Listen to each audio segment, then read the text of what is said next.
ఒకవేళ అవతలి వ్యక్తి నిజంగానే మంచోడు అనుకోండి, మీ కష్టాలన్నీ చెప్పి వాళ్ళ మీద బడ్డీని ఎందుకు వేయడం? ఏదైనా మన కష్టాలు అందరితో షేర్ చేయడం వల్ల ఉపయోగం లేదు. మిస్ఇంటర్ప్రిటేషను లేదా గాసిప్ అవుతాయి. మీ ప్రాబ్లమ్స్ మీరే సాల్వ్ చేసుకోవడం వల్ల మీ ఎమోషనల్ స్ట్రెంగ్త్ పెరుగుతుంది.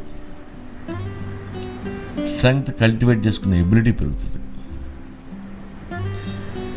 మీ ప్రాబ్లం గురించి మీకు తెలిసినంతగా ఇంకెవరికీ తెలియదు.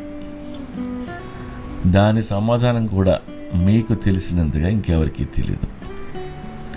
ఆ మాత్రం దానికి వేరే వాళ్ళ మీద ఆధారపడడం దేనికి? మీకు లీగల్ ప్రాబ్లం వస్తే మీరు లాయర్ని అడగండి. హెల్త్ ప్రాబ్లం వస్తే డాక్టర్ని అడగండి. మెంటల్